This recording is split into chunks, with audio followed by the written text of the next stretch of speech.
All right, just a couple of thoughts. One that's sort of deeply cosmic and another one that is fascinatingly disturbing, I think.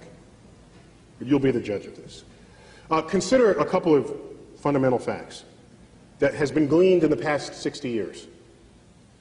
That the ingredients, if you had asked your chemistry teacher 50 years ago, once you looked at that mysterious chart of boxes that sat in front of your class, the periodic table of elements, where did those elements come from?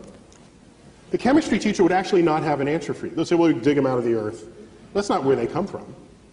It took modern astrophysics to determine the origin of the chemical elements. We observe stars. We know what goes on in their center. They explode, laying bare their contents. And what we have discovered is that the elements of the periodic table, that which we are made of, derive from the actions of stars that have manufactured the elements, exploded, scattered their enriched guts across the galaxy, contaminating or enriching gas clouds that then form a next generation of stars populated by planets and possibly life.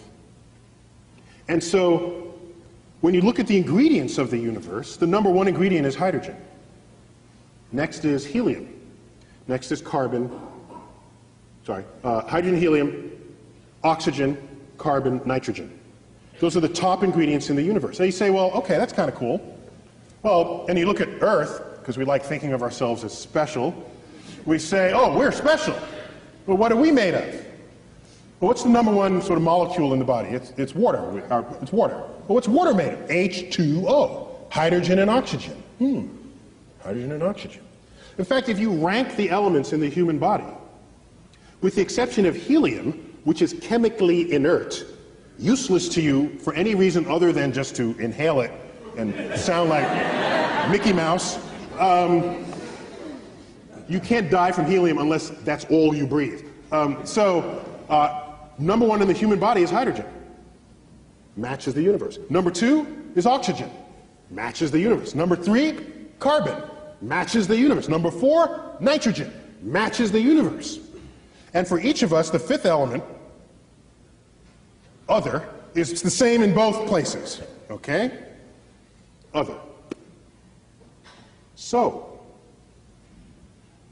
we learned in the last 50 years that, of course, not only do we exist in this universe, it is the universe itself that exists within us. And had we been made of some rare isotope of bismuth, you would have arguments, hey, we're something special. But there are people who are upset by that fact, saying, well, that mean we're not special? Well, I think it's special in another kind of way. Because when you look up at the night sky, it's no longer we're here and that's there. It's that we are part of that. And that association, for me, is actually quite enlightening and ennobling and enriching. In fact, it's almost spiritual, looking up at the night sky and finding a sense of belonging, given what we've learned about the night sky.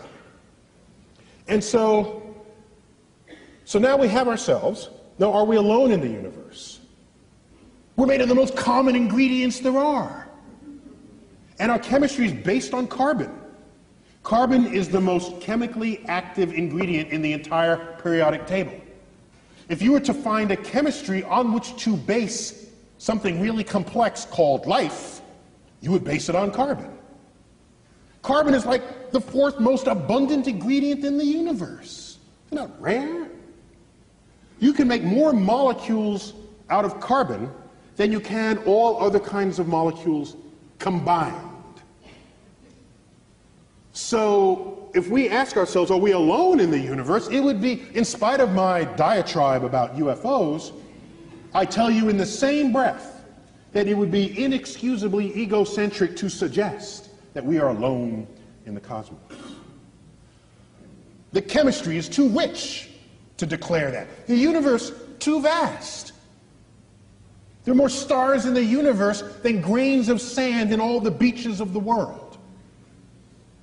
There are more stars in the universe than all the sounds and words ever uttered by all humans who have ever lived. To say we're alone in the universe.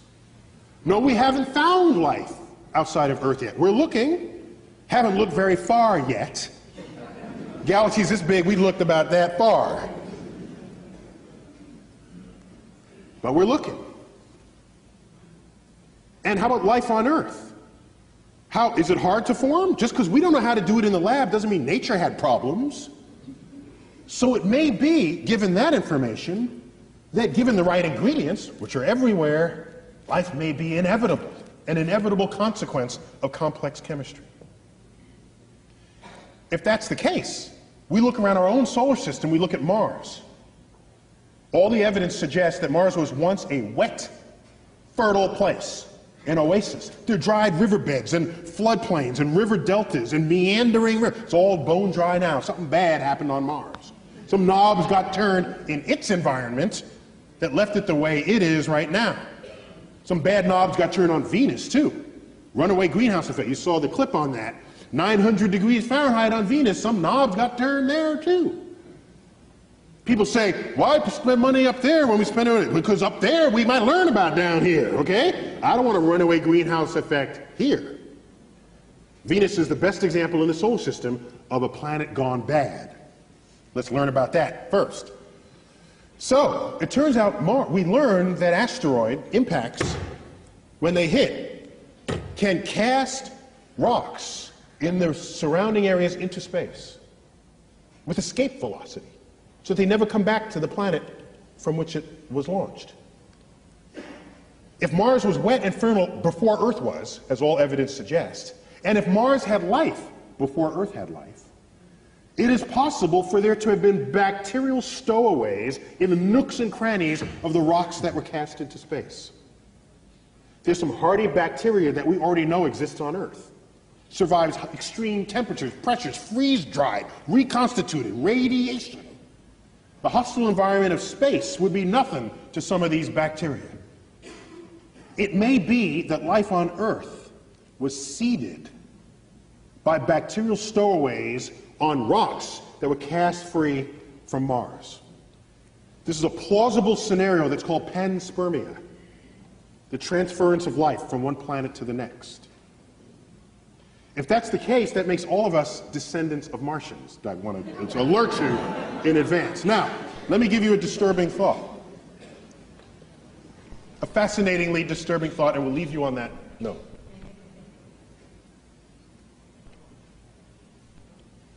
If you look at our closest genetic relative to human beings, it would be the chimpanzee. We share like 98+% identical DNA. We are smarter than a chimpanzee.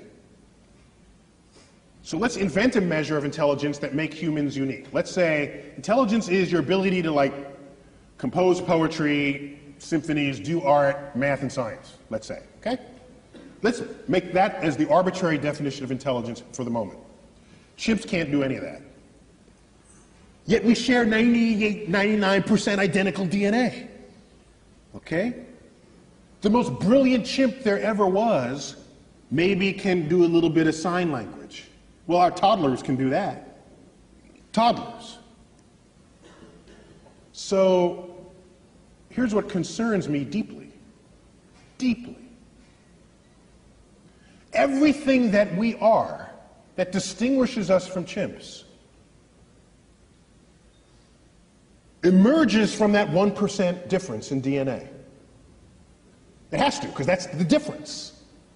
The Hubble telescope, these that's in that 1%. Maybe everything that we are that is not the chimp is not as smart compared to the chimp as we tell ourselves it is. Maybe the difference between constructing and launching a Hubble telescope and a chimp combining two finger motions as sign language, maybe that difference is not all that great. We tell ourselves it is, just the same way we label our books optical illusions. We tell ourselves it's a lot.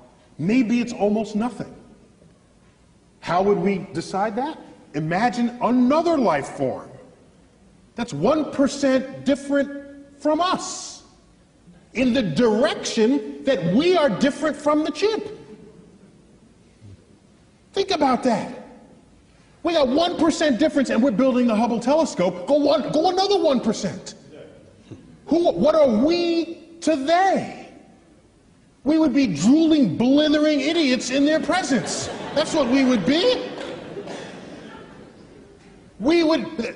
They would take Stephen Hawking and roll him in front of their primate researchers and say, well, this one is like the most brilliant among them because he can do sort of astrophysics in his head. Oh, isn't that cute? Little Johnny can do that too. Oh, that's so nice. Oh, in fact, Johnny just did that. Let me get it. It's on the refrigerator door. Here he is. He did it in his elementary school class. Think about how smart they would be. Quantum mechanics would be intuitive to their toddlers. Whole symphonies would be written by their children and, like I said, just put up on the refrigerator door the way our pasta collages are on our refrigerator doors.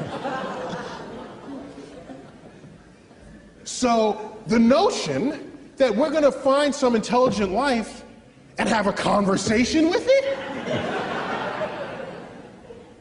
When was the last time you stopped to have a conversation with a worm? Or a bird? Oh, well, you might have had a conversation, but I don't think you expected an answer, all right? So, we don't have conversations with any other species on Earth with whom we have DNA in common. To believe that some intelligent other species is going to be interested in us enough to have a conversation? They'll look at our Hubble telescope and say, oh, isn't that quaint? Look at what they're doing. So I lay awake at nights wondering whether simply we as a species are simply too stupid to figure out the universe that we're investigating. And maybe we need some other species, 1% smarter than we are, for which string theory would be intuitive, for which all the greatest mysteries of the universe, from dark matter, dark energy, the origins of life, and all the frontiers of our thought, would be something that they would just self-intuit. I'm jealous of that possibility, because I want to be around for those discoveries.